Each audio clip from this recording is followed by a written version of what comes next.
Here we're doing section 6.5, problem 2b.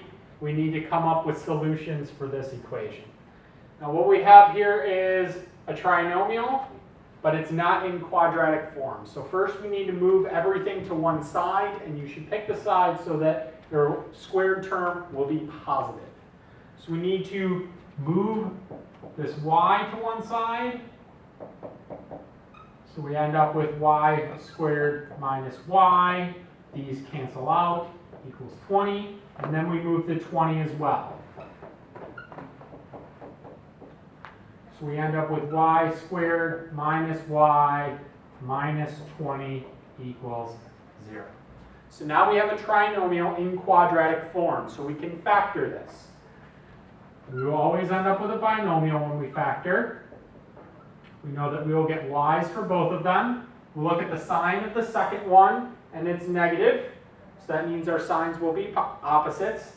And this one is, the sign of the second one is also negative, so that we know the first one will be negative, the second one will be positive.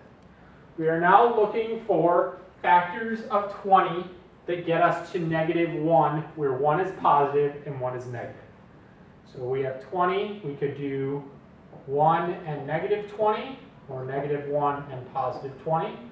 We can do 2 and -10, or -2 and +10. Or we can do 4 and -5, or -4 and +5. And remember, we're trying to get to -1 here. So here we have -19, here we have +19. Here we have -8, here we have +8. Here we have -1, here we have +1. So we want the one that gets us to -1. So we know that the negative has to go with the 5, and the positive has to go with the 4. So we factored this into y minus 5, y plus 4 equals 0. But it asks us for solutions for y. So we need to now use the zero factor property and set each one of these equal to 0. So we set y minus 5 equal to 0, and we set y plus 4 equal to 0. So to do this, solve this one, we need to add 5 to both sides. These cancel out, y equals 5.